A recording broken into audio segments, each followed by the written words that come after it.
So this whole Russia Ukraine thing and the oversimplification, the hypocrisy, the misinformation that's out there, that is so very frustrating. And okay, most of us are with Ukraine and against Russia, but then we are blaming US. And then those who are with Russia, who have their sympathies with Russia, they are also blaming the US.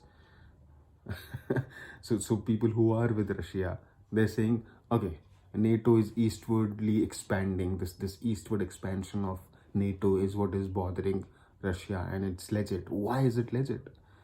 First of all, it's not expansion. NATO is not colonizing these countries. It's not invading these countries. NATO is a simple treaty.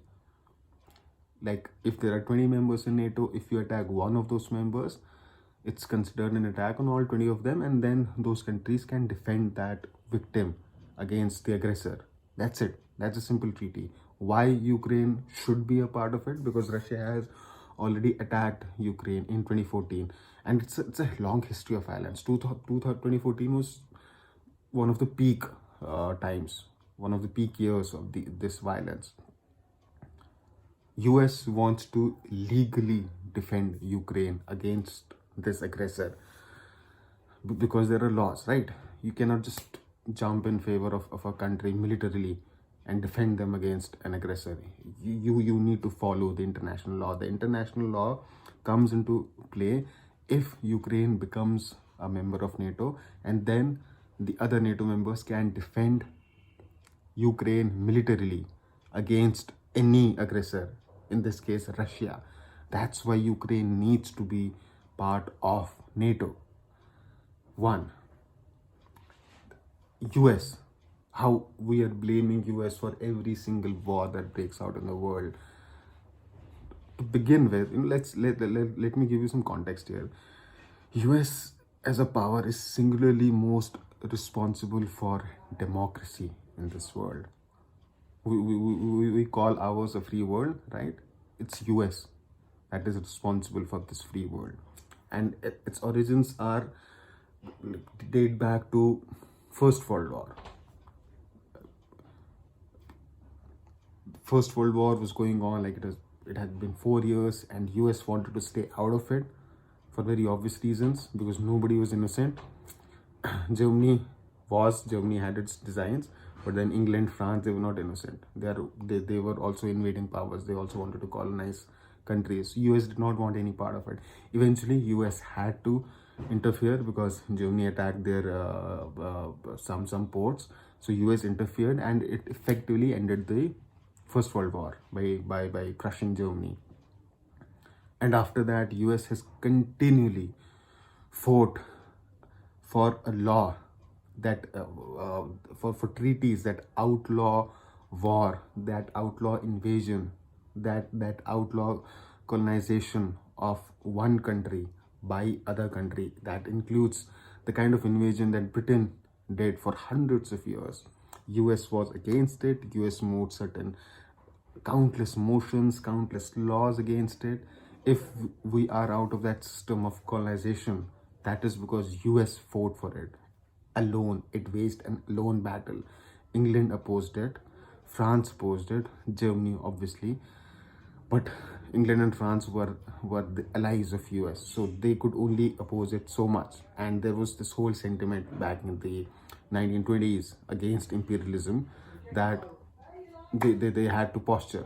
Eventually, in short, US was singularly responsible for everything they did. They were powerful, and then they had influence, and finally we got out of that phase of imperialism, thankfully. Then again, after the Second World War, East Germany was found, right? Soviet Union controlled East Germany. West Germany was for Allied powers.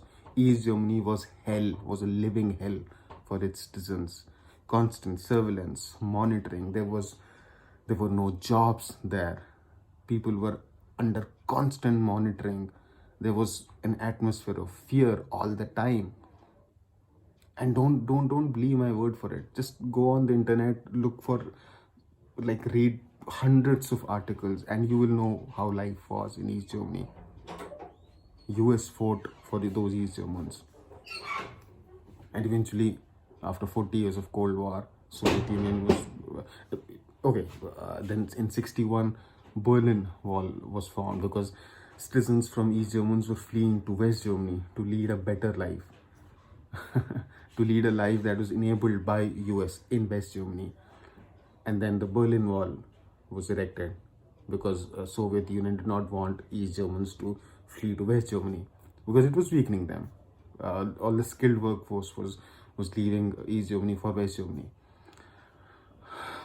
Eventually, I'm not here to talk about Cold War. Eventually, Berlin Wall it fell in '89. Soviet Union was divided up into several countries, and now and then in 2000, I think, Putin came to power. He became the president of Russia, and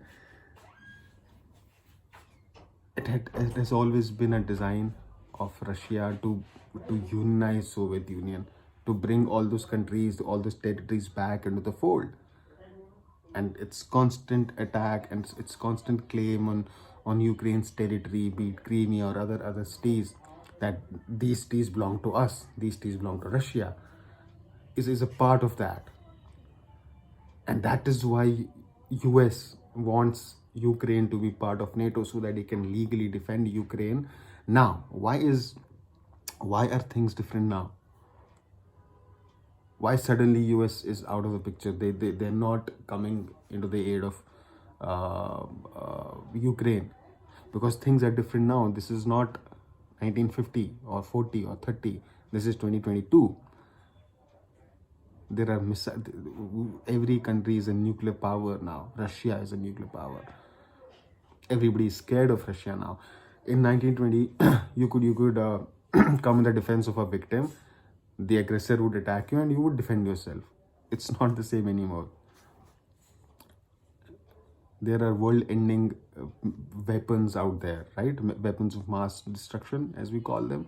It's not so easy. You cannot just take a decision like that. Okay, this country is being made a victim, so I want to defend it.